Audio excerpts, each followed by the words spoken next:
Well, we're back now with a new focus on artificial intelligence and how it impacts your kids. A study shining a light on statistics that could suggest your teenagers are more dependent on AI than you think. And joining us this morning live is Brina T-Meyer with Wedgwood Christian Services. Thank you so much for joining us this morning. We appreciate it. Thank you for having me. Let's get into this study with the University of Chicago that you cite in a recent paper that you sent out here. Yeah. It says that 1/3 of teens say they use AI for social interaction. Another third also said that they turn to AI versus humans for serious conversations. Yeah. As somebody that looks at this, why is this concerning for you?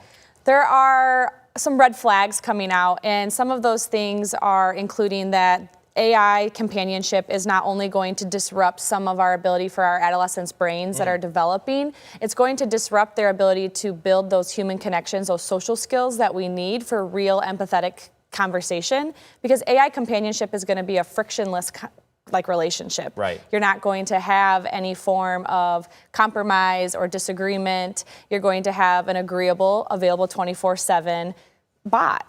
Yeah. Now, what's interesting about this, too, is that, of course, there's so much impact on kids and teens that would end up using AI, but it's so readily available now, too, that can, of course, be pretty concerning. Is there anything else about this study that was really alarming to you, that really stuck out?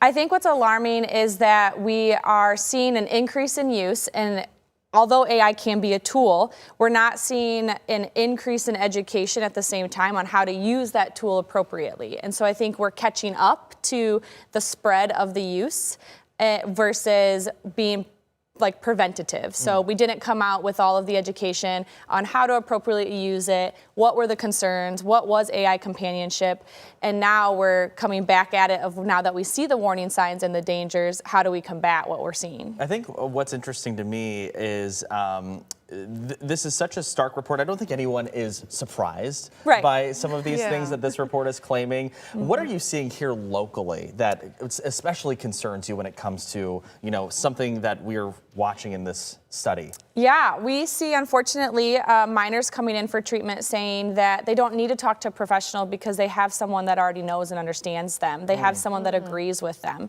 And so, unfortunately, we are seeing a spike in crises because kids are going to AI to kind of express self-harming thoughts or behaviors, and then they're getting validation that they should continue to have those self-harming thoughts and behaviors because there's that frictionless relationship.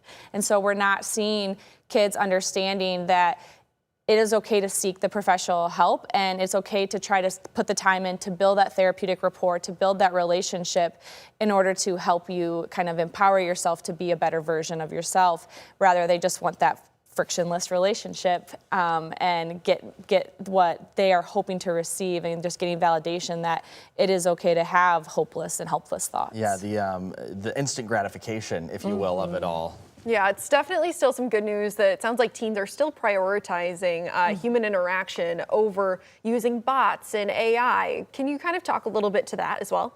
Yeah, so I think that teens are, I wouldn't say they're prioritizing using human interaction over AI. I think that's what we would like them to do. So I think we are hopeful that they will continue to see the value in human interaction, that we as adults in kids' lives, that doesn't mean you have to be a parent or a grandparent, but just as an adult, a supportive, positive role model, can role model the importance of that human connection, of that human interaction. And then also, I think that if we continue to allow teens to use this tool, let's teach them how to use it appropriately. Just like we did with all the new social media platforms. Like, we had to teach them what barriers were, what boundaries were, how to interact with certain individuals, what were the red flags, what were the concerns. Do that with AI as well. You just mentioned red flags, and I think that's the one thing that I think parents at home listening to this want to know. What are the warning signs? What are the red flags that we need to keep an eye out for our teenagers when we're talking about AI? Or, what are some of the weird things that we need to keep an eye out for? Yeah, if your child is choosing to interact with AI over going to their hobbies, going to their already planned social interactions or their friends, if you're seeing a decrease in sleep or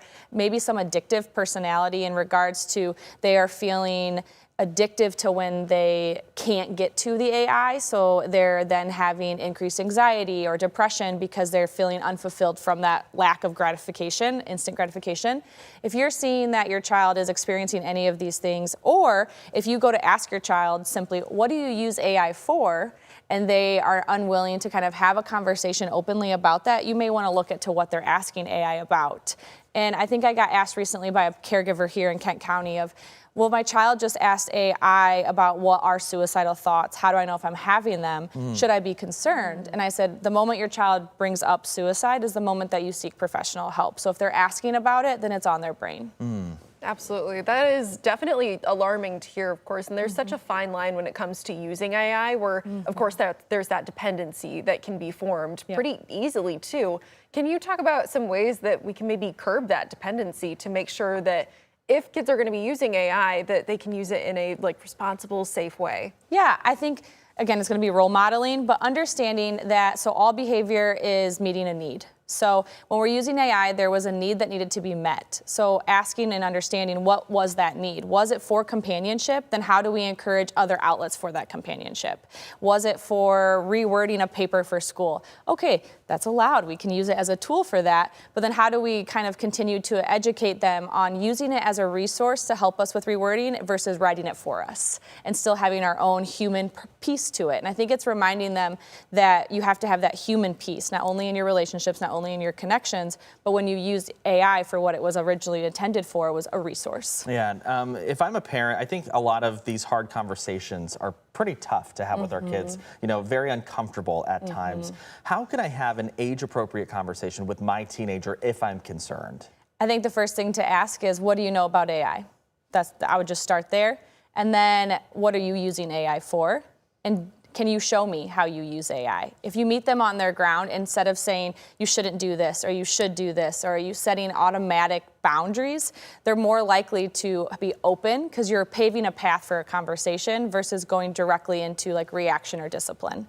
And then also knowing that all parents can reach out for help. You don't have to have these conversations by yourself. That is why we have professionals. You can call Wedgwood to get help to talk about how to have these conversations. You can sit in with a professional to help guide you in those conversations. You yourself can even have a conversation and role model how you want to go talk alone with your kid about it. I think knowing that you don't have to do it alone, just like any other big mental health or loneliness epidemic need, you're not alone. And I think just trying to show them that. I think that's a very empowering thought that they don't have to do this alone when going through this journey. Oh, absolutely. And are there certain teens that would be more susceptible to AI dependency? Are there certain people that we should kind of keep an eye out for? Yeah, so teens who are already expressing loneliness. So when you're seeing that your teen is isolating, or if your teen is withdrawing from those human connections or their human relationships, they're then going to, because we all are innate and relationships are how we thrive. We all saw that with the pandemic when that was taken away, right? And so if you're noticing your teen is isolating, you're noticing your teen is withdrawing, then those are signs to say, where is he getting that outlet, that unmet need of relationship? And if it is AI, then how often? Are we setting times on how long he can be on that device? Are there boundaries in place? Because then we can develop that addictive dependency. Okay, well, Brina, we appreciate your insight on a very interesting topic. We all know that AI is well ingrained into our lives.